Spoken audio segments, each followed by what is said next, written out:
اس channel کے پیارے ناظرین، السلام علیکم۔ میرا شوہر جاہل تھا۔ شادی کی پہلی رات ہی سفید چادر لے آیا۔ میری ٹانگیں کانپنے لگی کیونکہ میں اپنا کنوارا پن کھو چکی تھی۔ میری آنکھوں سے آنسو نکل آئے۔ میں یتیم تھی۔ سوچا تھا شوہر تھوڑا سا پاگل ہوگا تو میری بچت ہو جائے گی، مگر جب میں صبح اٹھی تو سفید چادر دیکھ کر میرے پیروں تلے سے زمین نکل گئی۔ میں کچھ دیر پہلے رخصت ہو کر اس گھر میں آئی تھی۔ میرے سسرال والے پینڈو تھے۔ کچھ دیر رسمیں کرنے کے بعد ساس نے کمرے میں بھیج دیا تھا۔ کچھ گرمی کا موسم تھا، کچھ میرے حواس اتنے اڑے ہوئے تھے کہ میں پسینہ پسینہ ہوئے جا رہی تھی۔ دماغ میں بار بار خوف سر اٹھا رہا تھا، نہ جانے میرا شوہر شہزیب کیسا ہوگا۔ مجھے ایک امید تھی کہ شاید پینڈو اور سادہ سا مرد ہوگا تو مجھے زیادہ مسئلہ نہ ہوگا۔ شاید کنواری لڑکیوں کو رخصتی کے بعد ایسی کوئی گھبراہٹ یا پریشانی کا سامنا نہیں کرنا پڑتا، مگر میری حالت اس وقت خراب ہو رہی تھی۔ میں بہت خوبصورت کم عمر لڑکی تھی۔ دلہن بن کر تو میں مزید حسین لگ رہی تھی۔ مجھے یہ فکر نہ تھی کہ میں اپنے شوہر کو پسند نہیں آؤں گی، مگر یہ خوف ضرور تھا کہ وہ مجھے پہلی رات پہچان لیتا۔ میں کنواری لڑکی نہیں ہوں۔ میرے کردار پر داغ لگ جاتا تو ساری عمر میں اسے دھو نہ پاتی۔ میں بے چینی سے بار بار پہلو بدل رہی تھی۔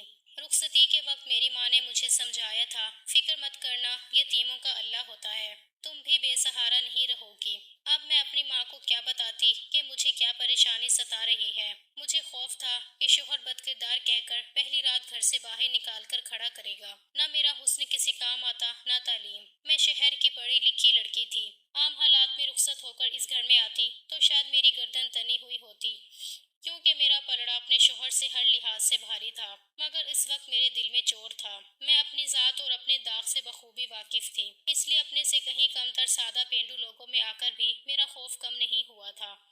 میں تو یہ شادی کرنے سے ہی گھبرا رہی تھی، مگر ماں نے بار بار یقین دلایا تھا کہ شوہر سادہ ہوگا تو چھوٹی چھوٹی باتوں کو زیادہ نہیں سوچے گا۔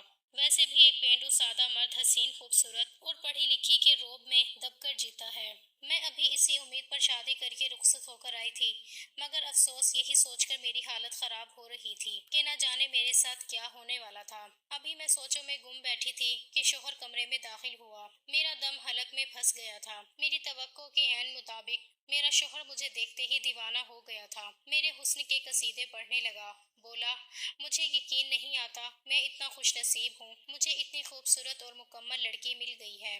میرا شوہر میری مہندی لگے ہاتھوں کو تھام کر ہنستے ہوئے بولا، میری اماں مجھ سے کہتی ہیں کہ ضرور تم نے اپنی زندگی میں کوئی نیکی کی ہوگی، جس کے بدلے تمہیں اتنی حسین بیوی مل گئی ہے، ورنہ ہم نے بھی کبھی نہیں سوچا تھا کہ اس گھر میں رشتہ لے کر جائیں گے تو ہمیں قبول کر لیا جائے گا۔ مجھے ایسا لگا میرا شوہر تمسخر سے سر جھٹک کر بول رہا تھا۔ میں نے الجھے نسبت سے اسے دیکھا تھا۔ میرا شوہر ایک دم سنجیدہ ہوا، مجھ سے کہنے لگا، میں تمہارا بہت خیال رکھوں گا، تمہاری زندگی میں کوئی دکھ نہیں آنے دوں گا۔ میں بہت عام سادہ سا بندہ ہوں اور گناہ گار بھی بہت ہوں، مگر نہ جانے کون سی نیکی میرے کام آ گئی کہ مجھے تم جیسی حسین اور پاکیزہ لڑکی مل گئی ہے۔ مرد کے لیے حیادار اور شریف لڑکی سے بڑھ کر کچھ نہیں ہوتا، مگر تمہارے پاس تو حسن کی دولت بھی ہے۔ اپنے شوہر کے الفاظ پر میرا جسم خوف سے لرزنے لگا۔ اسے لگ رہا تھا کہ میں باحیا اور پاکیزہ لڑکی ہوں۔ شاید یہی شخص صبح کے وقت مجھے سب لوگوں میں گھسیٹتے ہوئے گھر سے باہر نکال دینے والا تھا۔ مجھے تو اب احساس ہوا کہ سادہ لوگ چھوٹی چھوٹی باتوں کو سر پر سوار نہیں کرتے، مگر میں نے یہ بھی سنا تھا کہ سادہ پینڈو لوگوں کی عزت پر بات آئے تو ہم لوگوں سے کہیں زیادہ بھڑک اٹھتے ہیں۔ ان کا رد عمل بھی ہماری سوچ سے کہیں زیادہ خراب ہو سکتا تھا۔ میری کپکپاہٹ کو محسوس کرتے ہوئے میرا شوہر چونک کر مجھے دیکھنے لگا۔ بولا، تم گھبرا کیوں رہی ہو؟ کوئی پریشانی کی بات ہے تو مجھے بتا دو۔ کہنے لگا، مجھ سے ڈرنے کی کوئی ضرورت نہیں ہے، میں اتنا خوفناک انسان نہیں ہوں جتنا تم نے سمجھ لیا ہے۔ میرا شوہر بار بار ہنس رہا تھا۔ اس کے چہرے سے خوشی ٹپک رہی تھی۔ صاف ظاہر ہو رہا تھا کہ وہ مجھ سے شادی کر کے بہت خوش تھا۔ مجھے دیکھتے ہی میرا دیوانہ ہو چکا تھا، مگر میرا خوف نہ جانے کیوں وقت کے ساتھ ساتھ بڑھتا جا رہا تھا۔ اگلے ہی لمحے میرا شوہر اچانک اٹھ کر الماری کے قریب پہنچا۔ میں ٹھٹک کر سوالیہ نظروں سے اسے دیکھ رہی تھی۔ اس نے الماری کھولی اور اس کے سب سے نچلے خانے سے ایک چادر نکالی۔ وہ سفید بے داغ چادر تھی۔ میرا شوہر وہ لایا اور مجھ سے کہنے لگا، میری مدد کرو، مجھے بستر پر یہ سفید چادر بچھانی ہے۔ میں ہکا بکا سے اس کا منہ دیکھنے لگی۔ بستر پر پہلے ہی صاف چادر بچھی ہوئی تھی، سفید چادر کی کیا ضرورت ہے؟ حیرت کے مارے میں نے سوال کیا تھا۔ کہنے لگا، اس سے توجہ مت دو، یہ ہمارے خاندان کا رواج ہے۔ اگر میں نے چادر نہ ڈالی تو صبح میری ماں اس بات پر مجھ سے سوال کرے گی۔ ہمارے ہاں رخصت ہو کر آنے والی دلہن کی پاکیزگی کو اسی طرح جانچا جاتا ہے۔ شوہر مجھے بتا رہا تھا جبکہ میرا پورا جسم خوف سے ساکن ہو چکا تھا۔ وہ مجھے بستر سے اترنے کا بول رہا تھا، مگر میرے لیے تو حرکت کرنا محال ہو چکا تھا۔ مجھے ایک لمحے میں سمجھ آئی تھی کہ مجھ جیسی لڑکی غلط گھر میں بیاہ کر آ چکی تھی، جہاں عزت اور کردار کو اتنا سر پر سوار کیا جاتا تھا کہ سفید چادر بچھا کر باقاعدہ پورے خاندان کی بڑی بوڑھی عورتوں کو ثبوت دیا جاتا تھا کہ لڑکی پاکیزہ اور کنواری ہے۔ میرے شوہر نے اپنے خاندان کا یہ رواج میرے سامنے رکھا تو میرا جسم خوف سے ساکن ہو گیا۔ دل چاہا اپنے شوہر کے پیروں میں پڑ جاؤں، اس سے کہوں کہ یہ چادر بستر پر بچھا کر میری توہین نہ کریں۔ میں یہ ذلت برداشت کرنے کے قابل نہیں تھی۔ شوہر نے مجھے سہارا دے کر بستر سے اتارا اور بیڈ پر سفید چادر بچھا دی۔ وہ بار بار مجھے تسلی دے رہا تھا، اسے صرف ایک رسم سمجھ لینا، اسے زیادہ توجہ مت دو۔ ظاہر ہے اسے یہی لگ رہا تھا کہ میں کنواری اور پاکیزہ لڑکی تھی۔ میری جگہ کوئی اور ہوتی تو شاید وہ اس سفید چادر کو اتنی اہمیت نہ دیتی، مگر میرے لیے تو وہ سفید چادر ذلت کی چادر لگ رہی تھی۔ میں تو اپنے بستر پر بچھی اس خوبصورت سی چادر کو دیکھ کر مطمئن ہو گئی تھی، مگر میرے شوہر نے سفید چادر بچھا کر دم لیا تھا۔ میری ہراساں نظروں پر وہ خفتے شرمندگی سے بار بار وضاحت دے رہا تھا، مگر میرا دل بے چینی سے بھر چکا تھا۔ میرا پورا وجود جیسے زلزلوں کی ضد میں تھا۔ مجھے یکدم رونا آیا تھا۔ دل میں اپنی ماں سے شکوہ مزید بڑھ گیا۔ میرے شوہر نے مجھے بستر پر بٹھایا تو میری گھبرائی ہوئی صورت دیکھ کر وہ مجھے پرسکون کرنے کے لیے میرے بارے میں سوالات کرنے لگا۔ بولا، مجھے اپنے بارے میں بتاؤ، تمہارا مزاج کیسا ہے اور تمہیں کیا چیز پسند ہے؟ میں نے ہمیشہ سنا ہے کہ مرد پہلی رات اپنی پسند اور اپنے اصول بیویوں کو بتا کر انہیں احساس دلاتے ہیں کہ اس عورت کو ساری عمر شوہر کے سامنے سر جھکا کر رہنا ہے اور اس کی پسند میں ڈھلنا بھی ہے، مگر میں اس رواج کو بدلنا چاہتا ہوں۔ بولا، تم مجھے اپنی پسند بتاؤ، مجھے بتاؤ کہ تمہیں کس قسم کا مرد پسند ہے۔ میں تمہارے لیے خود کو بدلنا چاہتا ہوں تاکہ میں تمہارے قابل لگوں اور تمہارا دل میری طرف سے مطمئن ہو جائے۔ میں جانتی تھی میرا شوہر میرے منہ سے اپنے بارے میں خیالات سننا چاہتا تھا۔ وہ مجھ سے باتیں کرنے کے لیے مسلسل بول رہا تھا، میری آواز سننے کے لیے مچل رہا تھا، مگر جبکہ میرے پاس بتانے کے لیے کچھ نہیں تھا۔ اپنا بچپن یاد کیا ہے تو دل بری طرح بیٹھ گیا تھا۔ میں یتیم لڑکی تھی، کوئی خاص ہنستا مسکراتا بچپن نہیں گزرا تھا کہ اپنے شوہر کو خوش ہو کر بتاتی۔ میرا شوہر خود ہی مجھ سے باتیں کرتا میرے قریب ہو گیا تھا۔ میں نے خود کو اللہ کے حوالے کر دیا۔ ماں کا جملہ مجھے بار بار یاد آ رہا تھا کہ یتیموں کا ولی وارث اللہ ہوتا ہے۔ میں نے بھی اسی بات پر یقین کر کے خود کو اپنے شوہر کے حوالے کر دیا۔ دل میں خوف سر اٹھا رہا تھا، مگر میں نے کوئی تماشا نہیں کیا تھا۔ پہلے ہی اپنی کمی سے واقف تھی، اس کے بعد مزید اپنے شوہر کو تنگ نہیں کرنا چاہتی تھی، نہ ہی میں کوئی ایسی ویسی حرکت کر کے شوہر کو اپنی طرف سے مشکوک کرنا چاہتی تھی۔ صبح اٹھ کر میں سجدے میں گری، اللہ سے مدد مانگتی رہی، روتی رہی۔ میرا شوہر صبح جاگا تو سفید چادر کو جھانکا تو دیکھ کر پتھرا گیا تھا۔ میں سہمی ہوئی سی ایک جانب کھڑی خوفزدہ نظروں سے اپنے شوہر کو دیکھنے لگی۔ نہ جانے اب وہ کیا فیصلہ سناتا، شاید وہ مجھے طلاق دے کر یہیں سنسار کر دیتا۔ کمرے سے باہر شوہر کا پورا خاندان جمع تھا۔ دروازے پر 2 بار دستک دی جا چکی تھی۔ جبکہ میں اندر بیٹھی شوہر کو دیکھ رہی تھی، میری آنکھوں سے آنسو ٹپک پڑے۔ میں اپنے شوہر کو صفائی دینا چاہتی تھی، مگر وہ کچھ پوچھ ہی نہیں رہا تھا۔ میں بنا سوال کیے جواب دے کر مزید شرمندہ نہیں ہونا چاہتی تھی۔ اچانک میرے شوہر نے ایسی حرکت کی جس پر مجھے حیرت کا شدید جھٹکا لگا تھا۔ میں پھٹی پھٹی آنکھوں سے اپنے شوہر کو دیکھ رہی تھی، جبکہ وہ اپنے ہاتھوں پر سر گرائے پھوٹ پھوٹ کر رو رہا تھا۔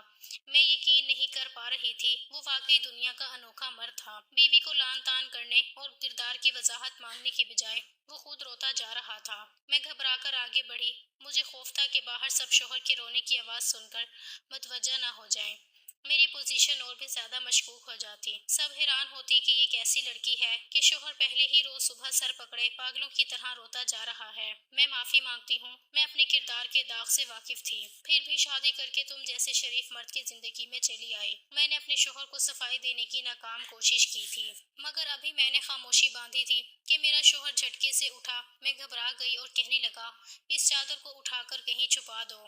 میری ماں کو اس چادر کے بارے میں کچھ مت بتانا۔ میں منہ کھولے حیرت سے اپنے شوہر کو دیکھ رہی تھی۔ وہ تیزی سے اپنے چہرے کی نمی صاف کرتے ہوئے بولا، جلدی کرو، میں دروازہ کھولنے والا ہوں۔ اگر میری ماں نے اس بے داغ چادر کو دیکھا تو تمہیں پورے خاندان کے سامنے رسوا کر دیں گی۔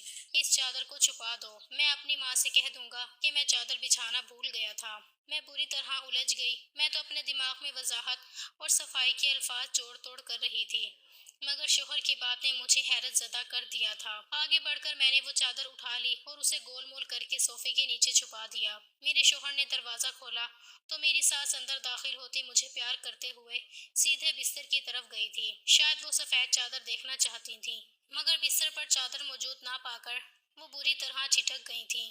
سوالیہ نظر سے بیٹے کو دیکھنے لگیں، سفید چادر کہاں گئی؟ باہر سب بوڑھیاں بہو کا کردار جانچنے کو تاک لگائے بیٹھی ہیں۔ میں سفید چادر لینے آئی تھی، میری ساس نے بیٹے سے سوال کیا۔ میری سانسیں اکھڑنے لگی تھیں۔ میں خوف زدہ سی اپنے شوہر کو دیکھ رہی تھی کہ کہیں وہ سچ نہ کھول دے، مگر وہ کچھ نہ بولا۔ میں تو چادر بچھانا ہی بھول گیا تھا، مجھے خیال نہیں آیا۔ کہنے لگا، آپ جا کر سب سے معذرت کر لیں۔ میری ساس یہ بات سنتے ہی غصے سے بولی، میں نے تمہیں کل کمرے میں بھیجتے ہوئے بار بار ہدایت دی تھی، پھر تم کیسے اتنی اہم بات بھول گئے؟ تمہیں اچھے سے پتا ہے کہ یہ ہمارے خاندان کا رواج ہے۔ اس کے بغیر تو ساری عمر شک کی نظروں کا سامنا کرے گی۔ لوگ طرح طرح کے سوال کریں گے کہ نہ جانے لڑکی پاکیزہ تھی یا نہیں۔ ہمارے خاندان والوں کو تو پہلے ہی اتنی خوبصورت لڑکی دیکھ کر یہی ابال اٹھ رہے ہیں کہ ہمیں ایسی لڑکی کیسے مل گئی۔ رات سے سب ایک ہی بات کر رہے ہیں کہ ہیرے جیسی لڑکی ہمارے گھر کو جچتی نہیں تھی۔ پھر آخر اس میں ایسا کیا ہے بھائی کہ اس کے گھر والوں نے چپ چاپ بیٹی اٹھا کر ان پڑھ لوگوں کو دے دی۔ وہ بولی، اب اگر میں چادر لے کر نہیں جاؤں گی تو سب کو یقین ہو جائے گا کہ لڑکی کے کردار میں کمی تھی، اس لیے ہمیں اتنی آسانی سے لڑکی مل گئی۔ میں سر جھکا کر آنسو بہاتی رہی۔ ساس کے ان الفاظ پر میرا دل جل سا گیا تھا۔ اس کی بات تو بالکل سچ تھی، وہ سب لوگ بالکل میرے قابل نہیں تھے، مگر میری ماں نے صرف اسی لیے اس گھر میں بیاہ دیا تھا کہ سادہ لوگ ہیں، کبھی میرے کردار پر سوال نہیں اٹھائیں گے۔ میری ساس کو جو خوف محسوس ہو رہا تھا اس کا خوف سچا تھا، اور میں یہ بات کرتے ہوئے شرمندہ ہو رہی تھی۔ اس سے پہلے کہ میرا شوہر اپنی ماں کو مزید جھوٹی وضاحتیں دیتا، میری ساس نے ایک جھٹکے سے الماری کھولی اور اس کے نیچے والے خانے میں چادر تلاش کی، پھر کھڑی نظروں سے بیٹے کو گھورنے لگی۔ چادر یہاں سے غائب ہے، اس کا صاف مطلب ہے کہ تم نے چادر بستر پر بچھائی تھی۔ اب اس چادر کو غائب کرنے کا کیا مطلب ہے؟ ایک دم میری ساس کے تیور بدل گئے تھے۔ اسے یقین ہونے لگا کہ چادر صبح اٹھ کر ہم نے چھپا دی تھی۔ میرا شوہر خاموشی سے کھڑا رہا۔ میری ساس نے سنجیدگی سے کہا، جا کر اچھے سے تیار ہو جاؤ، میں تمہیں باہر لے جاؤں، سب لوگ تم سے ملنا چاہتے ہیں۔ رات کو تم تھکن زدہ اور گھبرائی ہوئی لگ رہی، اسی لیے میں نے زیادہ دیر سب کے درمیان بیٹھنے نہیں دیا تھا۔ میں نے اپنی ساس کے حکم پر سر جھکا دیا اور تیزی سے کپڑے اٹھا کر باتھ روم میں چلی گئی تھی۔ میں نہیں جانتی تھی کہ پیچھے ان ماں بیٹے میں کیا بحث ہوتی رہی، مگر مجھے کتنی دیر باتھ روم میں بھی آوازیں سنائی دیتی رہی تھیں۔ میں اکیلے میں آنسو بہاتی رہی اور اپنا انجام سوچ سوچ کر خوف زدہ ہوتی رہی۔ شوہر کا رویہ بھی ٹھٹکتا رہا تھا۔ میں یقین نہیں کر پا رہی تھی وہ میرے حسن کا اتنا دیوانہ ہو گیا تھا کہ اتنی بڑی بات دل میں دبانے کو تیار تھا، مگر میرے شوہر کا رونا دھونا اور اس کا گمسم انداز مجھے بار بار سوچ میں مبتلا کر رہا تھا۔ وہ میرا ساتھ کیوں دے رہا تھا؟ اس کی باتوں سے ظاہر ہو رہا تھا وہ غیرت مند مرد ہے، شریف گھرانے سے اس کا تعلق تھا، سادہ اور پینڈو ضرور تھا مگر اچھا کماتا تھا۔ میرے حسن کو دیکھ کر میرا شوہر اور میرے سسرال والے میرے گرویدہ ہو رہے تھے، مگر میرا شوہر بھی کوئی اتنا کم نہیں تھا کہ وہ اپنی بیوی کے کردار کی اتنی بڑی خامی کو قبول کر لیتا۔ میں انہی سوچوں میں تیار ہو گئی اور ہلکا پھلکا میک اپ کر کے ساس کے ساتھ کمرے سے باہر جانے لگی۔ میری ساس نے دروازے پر اٹھ کر پھر اپنے بیٹے کی جانب دیکھا، کہنے لگی، مجھے تمہاری کسی بھی وضاحت یا الٹی سیدھی کہانی سے کوئی سروکار نہیں۔ میں بہو کو لے کر جا رہی ہوں، تم باہر آنا تو سفید چادر لے کر آنا، ورنہ آج تم اپنی بیوی کو سب کے درمیان بد کردار ثابت کر دو گے۔ میری ساس کے سخت الفاظ سے میری روح کانپ گئی تھی۔ وہ میرا بازو جکڑ کر مجھے کھینچتے ہوئے باہر لے گئی۔ سفید چادر غائب پا کر میری ساس کا رویہ مجھ سے بدل چکا تھا۔ مجھے رخصت کروا کر گھر لانے تک وہ میرے صدقے واری جا رہی تھیں، مگر ابھی اس کی آنکھوں میں بھی شک تھا۔ میں سب لوگوں سے مل کر حواس باختہ سی بیٹھی ہوئی تھی۔ سب لوگ جو مجھ سے اب مل رہے تھے اور میرے حسن پر رشک کر رہے تھے، یقیناً یہی لوگ کچھ دیر میں مجھے لعن طعن کرتے اور باعزت کر کے گھر سے نکال دیتے۔ میرے حواس اڑے ہوئے تھے، خوف سے میرا دماغ مفلوج ہو رہا تھا۔ سب میرے شوہر کا انتظار کر رہے تھے۔ کچھ دیر بعد میرا شوہر جھکے ہوئے سر کے ساتھ باہر نکلا تو اس کے ہاتھوں میں چادر تھی۔ میرا وجود لرزنے لگا۔ میں نے شدت سے دعا کی میری موت ہو جائے مگر وہ ضلالت نہ ملے۔ شوہر نے چادر لا کر اپنی ماں کو پکڑا دی اور ایک طرف بیٹھ گیا۔ میں سب لوگوں کے درمیان بیٹھی ایک دم جیسے بے یار و مددگار ہو چکی تھی۔ میری ساس نے سب کے سامنے چادر کھولی تو مجھے زوردار جھٹکا لگا۔ چادر پر سرخ نشانات تھے۔ میں پھٹی پھٹی آنکھوں سے شوہر کو دیکھنے لگی۔ وہ میری جانب متوجہ نہیں تھا۔ یقیناً اس نے اکیلے میں بے داغ چادر پر داغ لگانے کا انتظام کر لیا تھا۔ اس نے مجھے اپنے خاندان والوں کے درمیان سرخرو کر دیا۔ سب میری سانس پر رشک کرنے لگے جبکہ میں حیرت بھری نظروں سے اپنے شوہر کو دیکھ رہی تھی۔ جتنا ظرف اس شخص نے میرے لیے دکھایا تھا، میں ساری عمر اس کے سامنے سر جھکا کر رہنے کو تیار تھی، اپنی انا اپنے شوہر پر قربان کرنے کو تیار تھی۔ جب ہم دونوں اس رات اکیلے ہوئے تو میں نے اپنے شوہر سے اس چادر کے بارے میں سوال کیا۔ کوئی مرد یہ بات کبھی برداشت نہیں کر سکتا، تم نے اتنا بڑا ظرف کیسے کر لیا؟ مجھے اپنے خاندان والوں کے سامنے بے داغ ثابت کر دیا۔ شوہر بولا، تم میرے نکاح میں ہو، میں نے اپنی بیوی کا پردہ رکھا ہے، اس میں کچھ انوکھا نہیں ہوا۔ میں حیران ہونے لگی۔ میں نے کہا، مجھے یقین ہے تم غیرت مند مرد ہو، پھر تو ایسی لڑکی کا پردہ کیوں رکھا جو پاکیزہ نہیں تھی؟ میرا شوہر سر جھکا کر بیٹھا رہا، پھر آہستہ آہستہ سے بولا، یہ بات واقعی ناقابل برداشت ہے کہ میری بیوی کنواری نہیں تھی، پاکیزہ نہیں تھی، مگر میں تم پر انگلی اٹھانے کے قابل نہیں ہوں۔ میں بھی بد کردار مرد ہوں۔ میں نے اپنی زندگی میں ایک ایسا گناہ کیا ہے جس پر آج تک پچھتاتا ہوں اور اللہ سے معافی مانگتا ہوں۔ جب میں نے بے داغ چادر دیکھی تو میرے وجود کو جھٹکا لگا تھا۔ ایک لمحے کے لیے میرا دل چاہا تمہیں بالوں سے جکڑ کر گھسیٹتے ہوئے باہر لے جاؤں، مگر مجھے میرے گناہ نے روک لیا۔ جو گناہ میں نے کیا شاید وہی پلٹ کر میرے حصے میں آیا تھا۔ میں حیرت سے اپنے شوہر کو دیکھ رہی تھی۔ مجھے اس کی کوئی بات سمجھ نہیں آئی تھی۔ اس کے لبوں سے ادا ہونے والے لفظ گناہ پر میں اٹک گئی تھی، مگر جب شوہر نے تفصیل سے بات بتائی تو مجھے لگا میں کبھی حرکت نہیں کر پاؤں گی۔ میں بے یقینی سے اپنے شوہر کو دیکھ رہی تھی۔ وہ شخص بظاہر بہت سادہ اور شریف لگ رہا تھا، مگر میرے سامنے روتے ہوئے وہ بار بار ایک ہی بات کہتا جا رہا تھا، اگر تم داغدار ہو تو میں ایک ایسا مرد ہوں جس نے ایک معصوم بچی کو داغدار کیا تھا، اس کی عزت و ناموس کو روندا تھا۔ شوہر نے مجھے بتایا تھا کہ اول جوانی میں تھا، ماں باپ نے شوق میں شہر پڑھنے کے لیے بھیجا، میں اپنی پھپھو کے گھر رہتا تھا۔ کہنے لگا، وہیں کچھ عیاشی فطرت لڑکے میرے دوست بن گئے، میں ان سب سے چھوٹا تھا، یہ دیہات کا پینڈو لڑکا تھا، زیادہ سمجھ بوجھ نہیں تھی۔ ان لڑکوں نے دوستی کا ہاتھ بڑھایا تو میں نے بھی آگے بڑھایا، ان سے دوستی کر لی، مگر کچھ عرصہ گزرا تو ان کی حرکتوں نے مجھے پریشان کر دیا۔ عیاش اور بد کردار لڑکے تھے، لڑکیوں کو چھیڑنا اور نشہ کرنا ان کے مشغلے میں شامل تھا۔ کہنے لگا، ان دوستوں کی صحبت میں رہ کر میں غلطی کر بیٹھا تھا۔ پہلی بار دوستوں نے نشے سے بھری سگریٹ پلائی تھی، جس کا نتیجہ یہ نکلا کہ میں نے ایک کمسن بچی کے ساتھ غلط کیا اور وہاں سے بھاگ گیا۔ ہوش آیا تو میں بہت رویا تھا۔ کتنا عرصہ واپس شہر جانے کا سوچ کر میں گھبرا جاتا تھا۔ گاؤں میں بیمار پڑا رہا، اس بچی کے ساتھ غلط کر کے میں کبھی سکون میں نہیں رہا تھا، دوبارہ کبھی شہر واپس نہیں جا سکا۔ ڈرتا تھا لوگ مجھے دیکھتے ہی پہچان لیں گے کہ معصوم بچی کی عزت لوٹنے والا درندہ میں ہی ہوں۔ باپ نے بہت کوشش کی، پھر تھک ہار کر گاؤں کے اسکول میں تعلیم حاصل کروائی اور اپنے ساتھ زمینوں پر لگا لیا۔ میں جوان ہوتا گیا، گھر کو سنبھال لیا، بہنوں بھائی سب کی شادیاں کی، مگر ضمیر سے کبھی بوجھ نہیں اترا تھا۔ کتنا عرصہ ماں میرے لیے لڑکیاں ڈھونڈتی رہی، مگر میں کسی کے لیے راضی نہیں ہوا تھا۔ بولا، میں خود کو اب کسی لڑکی کے قابل نہیں سمجھتا تھا۔ عزت صرف لڑکی کی نہیں، مرد بھی با حیا اور با کردار ہوا کرتے ہیں۔ میں رو رو کر اللہ سے معافیاں مانگتا رہا، مگر پھر بھی میرے ضمیر پر پڑا بوجھ کم نہیں ہوا تھا۔ غلطی سدھارنے کا ایک موقع مانگ رہا تھا۔ ابھی ماں نے شادی کے لیے منایا تو اپنے سر کی قسم دی تھی، کہا اس بار بھی شادی کے لیے نہ مانے تو میں تمہیں قیامت کے روز دودھ معاف نہیں کروں گی۔ مجبوراً سر جھکا دیا تھا۔ سوچتا تھا بیوی کو اپنی ماضی کی یہ گھناؤنی حرکت ضرور بتاؤں گا اور اسے یہ حق دوں گا وہ چاہے تو مجھ جیسے مرد کو چھوڑ دے۔ حیرت مجھے تب ہوئی جب میری پھپھو نے اپنی شہری حسین نند کی بیٹی کے رشتے کی بات کی۔ شادی ہونے تک میں بے یقین تھا کہ آخر اتنی خوبصورت پڑھی لکھی لڑکی مجھے کیسے مل گئی تھی۔ میرا شوہر اپنے حصے کی کہانی سنا کر مجھے دیکھنے لگا۔ اس کی آنکھیں بھیگی ہوئی تھیں۔ بولا، تم پاکیزہ نہیں ہو تو کیا ہوا؟ میں ساری عمر تمہارا پردہ رکھنے کو تیار ہوں، کیونکہ میں بھی اتنا صاف دامن نہیں ہوں۔ تم سے درخواست کرتا ہوں کہ تم میرا پردہ رکھ لو، اور میں ساری زندگی تم سے بھی تمہارے کردار کا سوال نہیں کروں گا، نہ کبھی وضاحت مانگوں گا۔ میرے شوہر نے نرم نظروں سے مجھے دیکھا، مگر میری آنکھوں میں نفرت دیکھ کر وہ حیران رہ گیا۔ میں نے شوہر سے کہا کہ اس نے بے شک میرا پردہ رکھ لیا ہے، مگر میں اس کے ساتھ رہنے کے لیے تیار نہیں ہوں۔ صبح تک میں اس خوف کا شکار تھی کہ میرا شوہر کہیں مجھے طلاق نہ دے دے، مگر اب میں خود طلاق لینا چاہتی ہوں۔ شوہر حیرت زدہ رہ گیا، بے ساختہ کہنے لگا، تم خود داغدار لڑکی ہو، میری غلطی کے بارے میں سن کر تم ایسے فیصلہ کیسے کر سکتی ہو؟ اپنے شوہر کی بات پر میں غصے سے چیخ اٹھی۔ مجھے داغدار کرنے والا کوئی اور نہیں، وہ خود تھا، میرا بچپن اور معصومیت چھیننے والا جنگلی مرد جس سے میں نے ساری زندگی نفرت کی تھی۔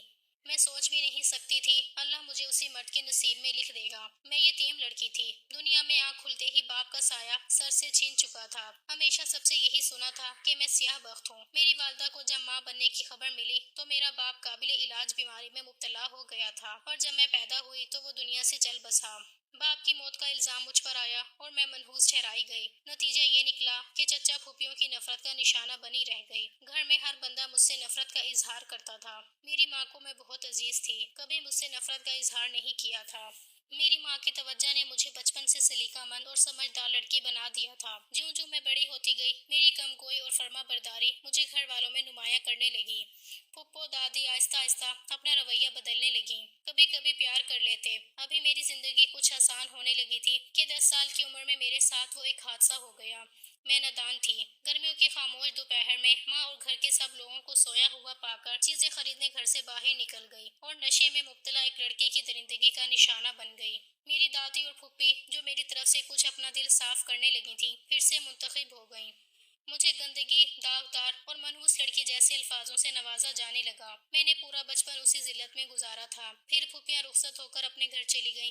چچا نے شادی کے بعد اپنے اپنے گھر الگ کر لیے۔ دادی کی موت ہو گئی، مگر تب تک میں جوان ہو چکی تھی اور میری شخصیت میں یہ خلاصہ رہ گیا تھا۔ ماں نے ہمیشہ بہت محبت اور توجہ سے پالا تھا، مجھے ہر وقت دلاسا دیتی تھی کہ میرا کوئی قصور نہیں ہے، نہ ہی میں داغدار ہوئی ہوں۔ ماں کی محنت سے ہی میں نے تعلیم حاصل کی اور دنیا میں سامنا کرنے کے قابل ہوئی۔ پھر شادی کا مرحلہ آیا تو ہر بار رشتہ ہوتے ہی ٹوٹ جاتا۔ لوگوں کو میرے ماضی کی خبر ہوتی تو رشتہ ختم کر دیتے۔ کوئی بھی مجھ جیسی داغدار لڑکی کو اپنانے کے لیے تیار نہیں تھا۔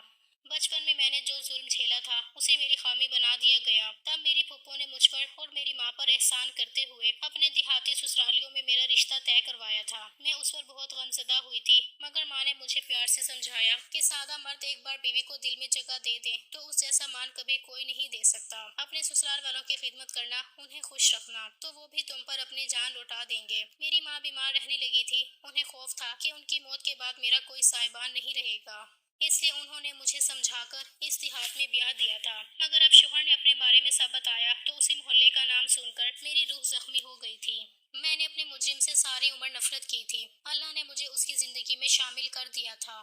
میں نے اپنے شوہر کو سب بتا کر طلاق کا مطالبہ کیا تو وہ ایک دم میرے پیروں میں گر گیا، مجھ سے معافی مانگنے لگا، گڑ گڑانے لگا، بولا اس غلطی کے بعد آج تک کبھی سکون سے راتوں کو سو نہیں پایا، ہر وقت سجدے میں گر کر اللہ سے معافیاں مانگتا تھا، روتا تھا کہ مجھے ایک بار موقع مل جائے، میں اس بچی سے معافی مانگ سکوں۔ میں اپنے جرم کی ہر سزا جھیلنے کے لیے تیار ہوں، مگر مجھے گناہ کا کفارہ ادا کرنے دو۔ میرا شوہر منتیں کرنے لگا، مجھے سمجھانے لگا، بولا اللہ نے میری دعاؤں کی وجہ سے تمہیں مجھ تک پہنچایا ہے۔ میں نے تمہاری عزت نیلام کی تھی، تمہارا بچپن محرومی سے بھر دیا تھا، اب میں ہی تمہیں عزت دلا سکتا ہوں۔ میرے رونے پر میرے شوہر نے مجھے یقین دلایا، اسے اللہ کی مصلحت اور ہماری ضرورت سمجھ لو، مجھ سے نفرت کرو ساری زندگی، مجھے بے شک عزت اور محبت مت دینا، مگر مجھے ایک موقع دو کہ میں اپنی غلطی کو سدھار سکوں۔ میں شوہر کے واسطوں پر خاموش ہو گئی، اس گھر سے چلی جانا چاہتی تھی، شوہر کی اصلیت اس کے پورے خاندان کو بتانا چاہتی تھی، مگر میں جانتی تھی میرا یہ عمل میری ماں کو پریشان کر دے گا۔ اپنی بیمار ماں کی خاطر لب سی گئی